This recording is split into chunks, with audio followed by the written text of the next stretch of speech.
नमस्कार, स्वागत सत्कार। मैं दीपक डागोर आप सभी का इस topic wise test series super 30 में स्वागत करता हूं और ईश्वर से प्रार्थना करता हूं कि आप सभी का सिलेक्शन हो जाए।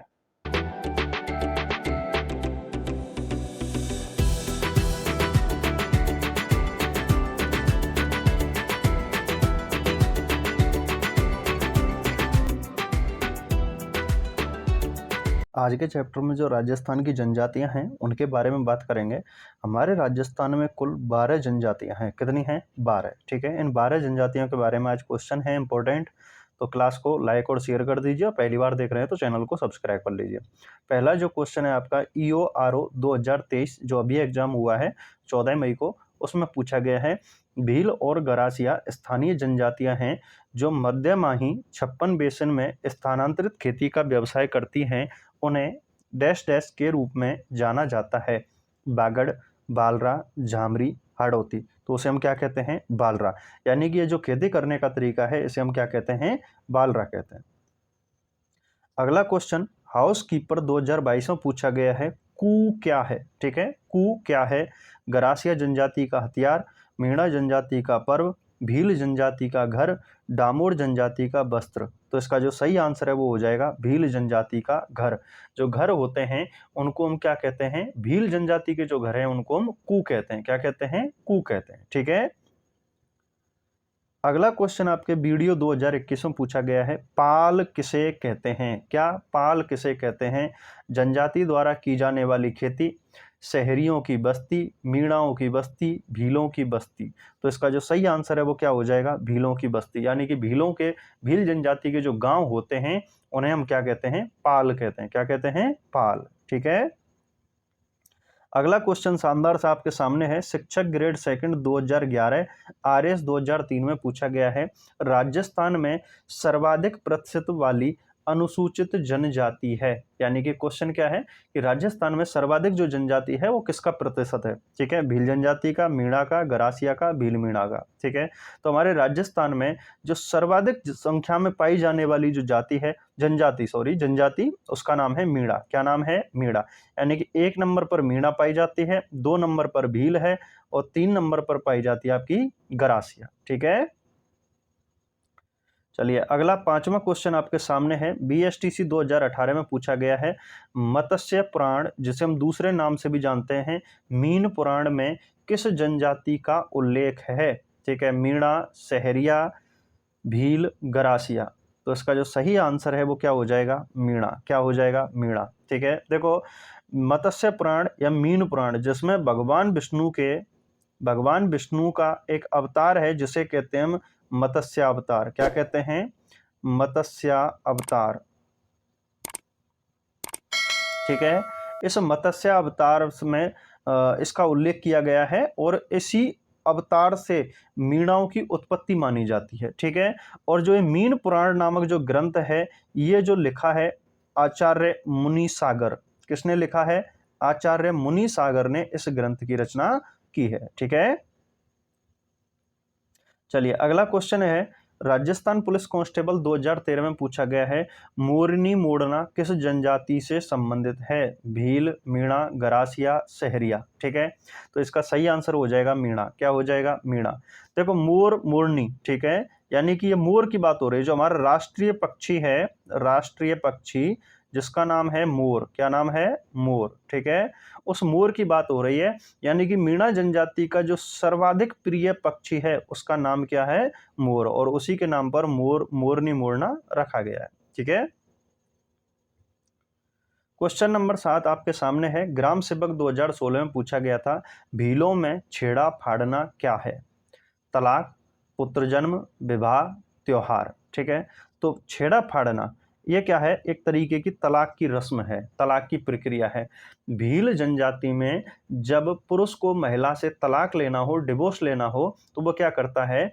महिला के पल्लू में सिक्का बांधता है और जिधर से पल्लू चौड़ा होता है उसे फाड़ करके और उसे उस महिला के हाथ में दे देता है, वो भी गांव के जो पंच पंचायत होते हैं उनके सामने। ठीक है, तो ये एक तलाक लेने की प्रक्रिया है। अगला क्वेश्चन आपके सामने है, राजस्थान पुलिस कांस्टेबल 2013 में पूछा गया है, फायरे फायरे किस जनजाति का रणघोष है? भील, गरासिया, डामोर, मीणा। तो इसका सही अर्थ आंसर हो जाएगा भील। क्या हो जाएगा? भील। भील जनजाति में जब भी युद्ध किया जाता है या फिर कोई शिकार किया जाता है तो वह एक शब्द बोलते हैं, फायरे फायरे। ठीक है, यानी कि एक तरीके का रणघोष शब्द है। अगला क्वेश्चन वीडियो 2021 में पूछा गया है, भील जनजाति में पेय पदार्थ हेतु किस वृक्ष या पौधा का अधिक उपयोग किया जाता है? खेजड़ी, अंगूर, आम, महुआ। ठीक है, तो इसका जो सही आंसर होगा वो क्या होगा? महुआ। यानी कि ये आपके नशा करने के लिए, किसके लिए? नशा करने के लिए इस वृक्ष का उपयोग किया जाता है। ठीक है, नशा करने के लिए इस वृक्ष का उपयोग किया जाता है, महुआ के वृक्ष का। ठीक है। अगला क्वेश्चन कृषि पर्यवेक्षक 2019 में पूछा गया है, गमेती निम्न में से किस जनजाति के लोगों का नेता होता है? ठीक है, क्या पूछा गया है? नेता। ठीक है, किस जनजाति के, और क्या है? गमेती। क्या है? गमेती। ठीक है, भील, मीणा, गुर्जर, गरासिया। तो देखो, जो गमेती होता है ना, गमेती, ये भीलों का मुखिया होता है। ठीक है, भीलों का जो मुखिया होता है, नेता होता है, उसको हम क्या कहते हैं? गमेती। देखो, अब यहाँ मैं कुछ एक आपको समझा दूं चीजें। जैसे एक शब्द होता है गमेती। क्या होता है? गमेती। ठीक है, गमेती भीलों से संबंधित है, भीलों का नेता होता है, एक गांव का नेता होता है, और उस गांव में अनेक वंश रह रहे हो। ठीक है, अनेक वंश के जो भील होते हैं वो रह रहे हैं, तो उनका जो मुखिया है वो क्या कहलाएगा? गमेती। ठीक है, इस गमेती को हम दूसरे नाम से भी जानते हैं, इसे हम पालवी कहते हैं। और क्या कहते हैं? पालवी। ठीक है, पालवी भी कहते हैं इसको। अच्छा, भीलों का एक मुखिया और होता है जिसे कहते हैं हम तदवी। क्या कहते हैं? तदवी। ठीक है, या फिर इसी को दूसरे नाम से भी जानते हैं हम, वंशाओ। और क्या कहते हैं? वंशाओ। ठीक है, यानी कि एक वंश के, ठीक है, एक वंश के भीलों का जो नेता होता है, मुखिया होता है, उसे हम क्या कहते हैं? तदवी या वंशाओ कहते हैं। अच्छा, मैं कुछ और की बात कर लूं। यहां पर एक शब्द होता है मुखी। क्या होता है? मुखी। मुखी का अर्थ होता है मुखिया। ठीक है, मुखी यानी कि किस जनजाति का नेता मुखी कहलाता है? तो वो आंसर हो जाएगा आपका डामोर। क्या हो जाएगा? डामोर। यानी डामोर जनजाति का जो मुखिया होता है उसे हम मुखी कहते हैं। एक शब्द होता है कोतवाल। एक क्या होता है? कोतवाल। ठीक है, यानी कि जो सहरिया जनजाति है, कौन सी? सहरिया। ठीक है, सहरिया जनजाति का जो मुखिया होता है उसे हम क्या कहते हैं? कोतवाल कहते हैं। क्या कहते हैं? कोतवाल कहते हैं। ठीक है, चलिए एक थोड़ा सा और कर लीजिए। यहाँ पर आपके गरासिया दिया हुआ है। कौन सा दिया हुआ है? गरासिया। गरासिया जनजाति का जो मुखिया होता है उसको कहते हैं हम सहलोत। क्या कहते हैं? सहलोत कहते हैं। गरासिया जनजाति के मुखिया को हम क्या कहते हैं? सहलोत कहते हैं। ठीक है, और एक शब्द होता है आपका पटेल। कौन सा होता है? पटेल। ठीक है, यानी कि पटेल जो होता है मीणा व कंजर। ठीक है, मीणा व कंजर जनजाति का जो मुखिया होता है उसको हम क्या कहते हैं? पटेल कहते हैं। ठीक है लाडलो, ये चीज आपको समझ में आ गई। चलिए आगे बढ़ते हैं अगले क्वेश्चन पे। क्वेश्चन नंबर 11 है आपका, राजस्थान में ऊंदरिया पंथ किसमें प्रचलित है? ठीक है, भीलों में, गरासियों में, सहरिया में, मीणाओं में। तो इसका जो सही आंसर है वो क्या हो जाएगा? भीलों में। क्या हो जाएगा? भीलों में। ठीक है, ऊंदरिया पंथ की अगर जब हम बात करें तो ये एक वाम मार्गी, ठीक है, वाम मार्गी, हालांकि मैंने इसकी बात भी की थी जब आपको राजस्थान के धर्म संप्रदाय पढ़ाए थे, वहां भी इसका मैंने जिक्र किया था।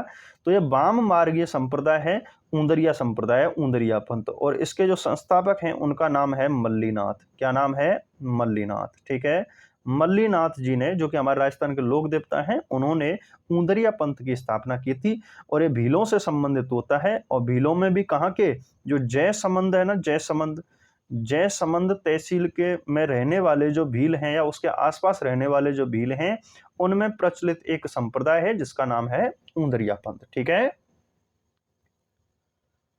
अगला क्वेश्चन आपके सामने है, हारी भावरी कृषि का रूप किस जनजाति का है? भील, मीणा, गुर्जर, गरासिया। तो इसका जो सही आंसर है वो क्या हो जाएगा? गरासिया। हारी भावरी कृषि ये क्या होता है? ये एक सामूहिक कृषि है। क्या है? सामूहिक कृषि।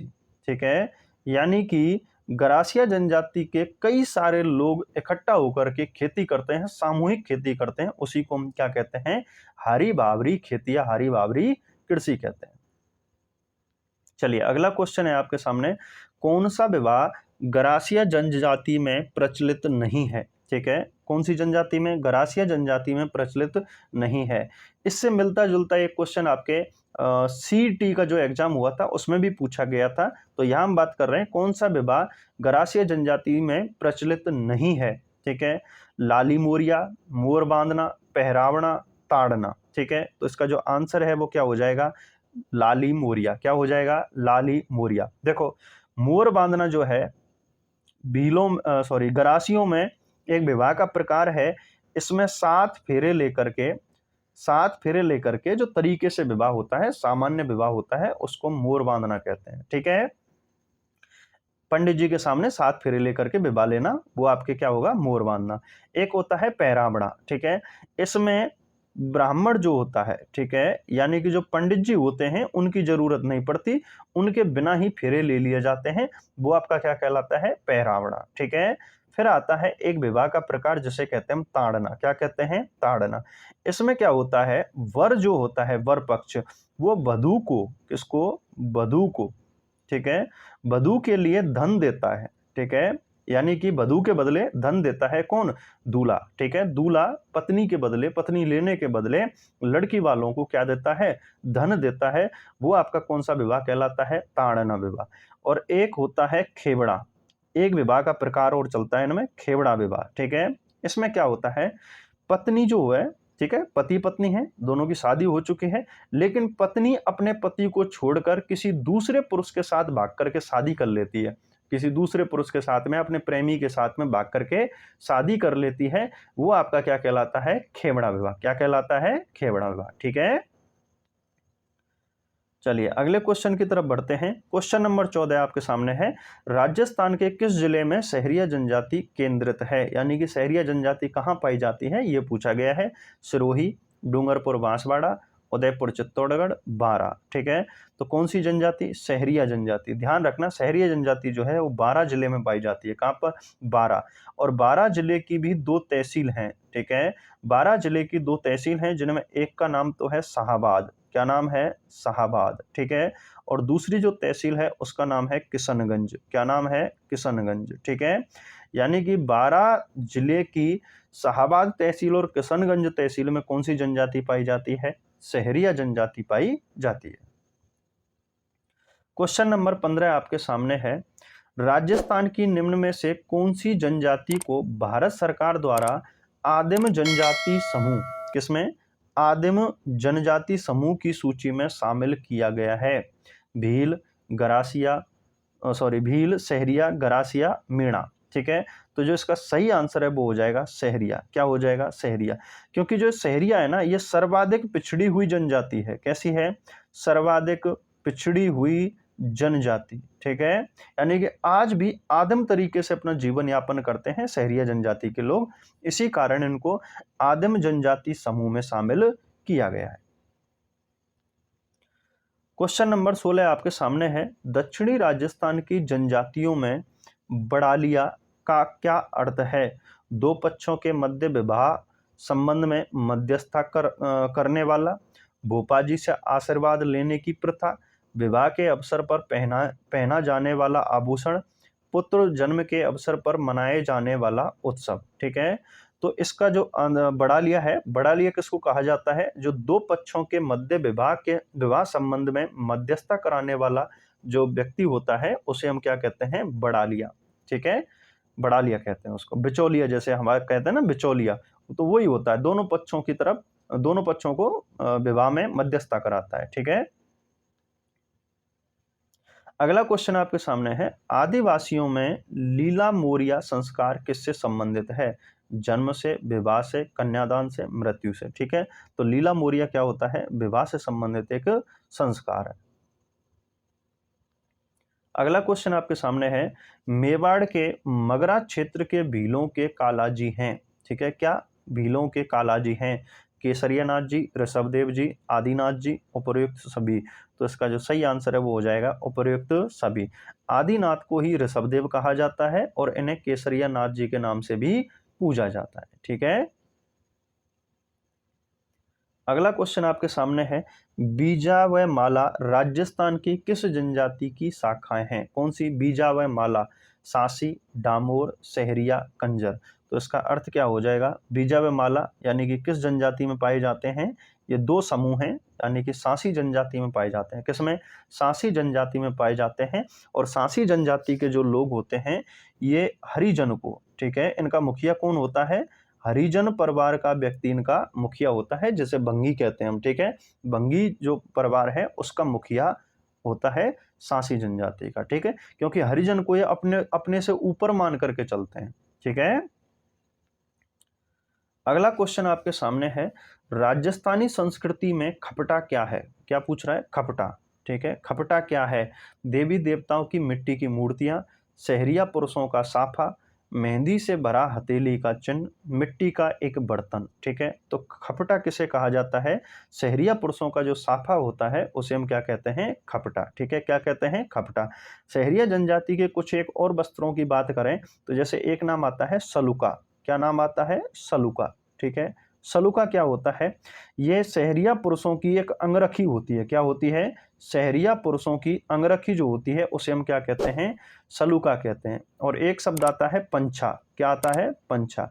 यानी कि सहरिया पुरुषों की जो ऊंची धोती होती है, ठीक है, ऊंची धोती, उस धोती को हम क्या कहते हैं? पंछा कहते हैं। ठीक है, पंछा कहते हैं। घुटनों तक की ऊंची धोती होती है, पंछा कहलाती है। ठीक है, और जबकि खपटा क्या है? सहरिया पुरुषों का साफा या उनकी पगड़ी। ठीक है,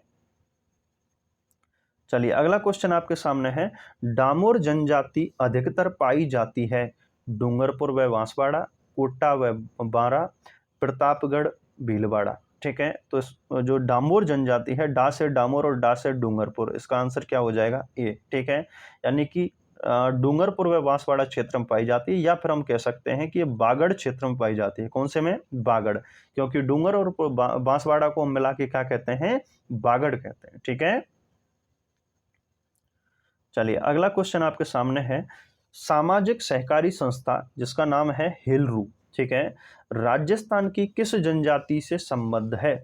सहरिया, कंजर, भील, मीणा, गरासिया। ठीक है, तो जो हेलरू है ये गरासिया जनजाति से संबंधित है। ठीक है, यानी कि गरासिया जनजाति का उत्थान करने के लिए, समाज से जोड़ने के लिए, वर्तमान समाज से जोड़ने के लिए, वर्तमान संसाधनों से जोड़ने का काम करने वाली जो संस्था है उसका नाम क्या है? हेलरू। ठीक है,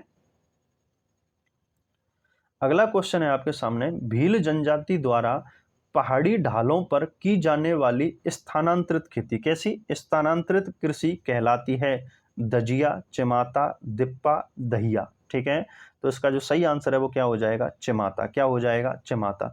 देखो, चिमाता की जाती है पहाड़ों पर। कहाँ की जाती है? पहाड़ों पर की जाने वाली स्थानांतरित खेती है। जबकि हम दजिया की बात करें तो दजिया की जाती है लाडलो मैदानी भाग में। कहाँ की जाती है? मैदानी भाग में। ठीक है, भील जनजाति के द्वारा मुख्य रूप से दो प्रकार की खेती की जाती हैं, जिसमें एक का नाम है दजिया और दूसरी क्या है? चिमाता। ठीक है, दजिया की जाती है मैदानी भाग में और चिमाता खेती कहाँ की जाती है? पहाड़ों पर। अगला क्वेश्चन आपके सामने है, भील जनजाति विवाह के अवसर पर मंडप की सजावट किस वृक्ष की पत्तियों से करते हैं? कौन सी जनजाति के? भील जनजाति के जाति विवाह के अवसर पर मंडप की सजावट किस वृक्ष की पत्तियों से करता है? नीम, अशोक, आम, बबूल। तो ये किस करते हैं? आम। ठीक है, आम की पत्तियों से मंडप को सजाते हैं। 25वां क्वेश्चन आपके सामने है, जनजाति कल्याण प्रकोष्ठ जिसे दूसरे नाम से भी जानते हैं ट्राइबल वेलफेयर सेल की स्थापना डैश डैश डैश में राजभवन जयपुर में की गई? 2015 में, 2011 में, 2017 में, 2005 में। तो जनजाति कल्याण प्रकोष्ठ जिसे हम ट्राइबल वेलफेयर सेल कहते हैं, इसकी स्थापना राजभवन जयपुर में की गई थी 2011 में। कब की गई है? 2011 में। 26वां क्वेश्चन आपके सामने है, वह कौन सा जिला है जहां जनजातियों का सबसे कम प्रतिशत पाया जाता है? चूरू, जयपुर, नागौर, गंगानगर। ठीक है, तो सबसे कम जो जनजातियों का प्रतिशत है वो पाया जाता है आपके नागौर में। कहाँ? नागौर में। ठीक है, नागौर में मात्र 0.3%, कितने? 0.3% जनजातियां पाई जाती हैं। कहां पर? नागौर में। ठीक है, ये तो हो गई सबसे कम। अगर आपसे पूछे कि सबसे अधिक, ठीक है, सबसे अधिक जनजातियों का प्रतिशत कहां पाया जाता है, तो वो है आपके उदयपुर जिले में। कहां पर? उदयपुर जिले। संभाग भी उदयपुर है और जिला भी उदयपुर है, सर्वाधिक की बात करता है तो, और कम की बात करता है तो कौन सा है? नागौर। अगला क्वेश्चन आपके सामने है, राज्य में जनजाति आबादी का सर्वाधिक केंद्रण युक्त संभाग है। ठीक है, यानी कि सर्वाधिक जनजाति कौन सी जगह पाई जाती हैं वो और संभाग पूछा गया है, उदयपुर, जयपुर, कोटा, अजमेर। तो मैंने अभी बताया था कौन सा है? उदयपुर। ठीक है, क्वेश्चन नंबर 28 आपके सामने बड़ा शानदार सा, राजस्थान में मीणा व भील के पश्चात तृतीय सबसे बड़ी जनजाति है? सांसी, गरासिया, डामोर, सहरिया। ठीक है, तो इसका जो सही आंसर है वो क्या हो जाएगा? गरासिया। देखो, सबसे बड़ी जो जनजाति है उसका नाम है मीणा। क्या नाम है? मीणा। ठीक है, दूसरी जो जनजाति है उसका नाम क्या है? भील। ठीक है, और तीसरे नंबर पर सर्वाधिक पाई जाने वाली जो जनजाति है उसका नाम क्या है? गरासिया। ठीक है, चलिए अगला क्वेश्चन आपके सामने है 29, किस जाति के लोग चोरी करने निकलते हैं तो भैंसासुर की फड़ की पूजा कर शकुन लेते हैं? ठीक है, यानी कि मैं इसको आसान भाषा में समझा देता हूं, किस जनजाति के या किस जाति के लोग चोरी करने से पहले भैंसासुर की फड़ की पूजा करते हैं? तो ये हम जब फड़ पढ़ाएंगे तो वहां भी आपके आता है ये क्वेश्चन। ठीक है, भील, गरासिया, कंजर, बाबरी। ठीक है, तो जब बाबरी जाति के लोग होते हैं, जब ये चोरी करने जाते हैं तो चोरी करने से पहले भैंसासुर की फड़ की पूजा करते हैं। किसकी? भैंसासुर की फड़ की पूजा करते हैं कि भाई पकड़े ना जाए और हम चोरी करने में सफल हो जाएं। और इस भैंसासुर की फड़ को बांचते समय कोई भी वाद्य यंत्र नहीं बजाया जाता है, कोई भी आवाज नहीं की जाती है, सिर्फ ये मन में पढ़ी जाती है। ठीक है, मन में पढ़ी जाती है और रात्रि के समय इसका वाचन किया जाता है, भैंसासुर की फड़ का। ठीक है, चलिए आज का अंतिम क्वेश्चन आपके सामने है, धारी संस्कार राजस्थान की किस जनजाति में प्रचलित है? गरासिया, मीणा, सहरिया, भील। ठीक है, तो इसका सही आंसर हो जाएगा सहरिया। अब बात कर लेते हैं कि ये धारी संस्कार होता क्या है। देखो, धारी संस्कार मृत्यु से संबंधित है। किससे है? मृत्यु संस्कार से संबंधित है। मान के चलिए किसी व्यक्ति की मृत्यु हो गई, मृत्यु होने के बाद में उसका अग्नि संस्कार किया गया। अग्नि संस्कार करने के बाद 3 दिन, ठीक है, तीसरे दिन शमशान घाट में जाते हैं और वहां से जो राख होती है, ठीक है, समेटी करने के लिए या फूल चयन करने के लिए जब हम तीसरे दिन जाते हैं तो वहां से उस राख को ये शहरिया जनजाति के लोग इकट्ठा करके ले आते हैं और अपने घर के आंगन में बिछा देते हैं उस राख को। ठीक है, बिछा देते हैं और एक दिन के लिए उसे ऐसे ही छोड़ देते हैं और अगले दिन उस राख को देखते हैं। अगर उस राख पर किसका चिन्ह बनेगा, ठीक है, जैसे मान के चलिए आदमी के पैर के चिन्ह बन गए, हाथ के चिन्ह बन गए, या फिर किसी जानवर का खुर बन गया, ठीक है, या फिर किसी का पंजा बन गया, तो उससे अंदाजा लगाया जाता है कि इस मृत व्यक्ति ने अब इस योनि में जन्म लिया है। ठीक है, तो वहां धारियां बन जाती हैं और इसी को क्या कहा जाता है? धारी संस्कार। ठीक है, तो आज की क्लास लाडलो यहीं पर समाप्त होती है। राजस्थान की जनजातियां हर एग्जाम में पूछी जाती हैं। आपको जो इंपॉर्टेंट क्वेश्चन है वो मैंने करा दिए हैं, सारे के सारे क्वेश्चन अच्छे से ढंग से याद कर लेना। ठीक है, कोई भी समस्या आती है कमेंट करके जरूर बताना। ठीक है, क्लास कैसी लग रही है ये भी कमेंट करना, क्वेश्चन कैसे लग रहे हैं ये चीज भी बताना, और आप किस जिले से हैं ये भी कमेंट करके हमें बताना। ठीक है, कल मिलते हैं अगली क्लास में। Good night.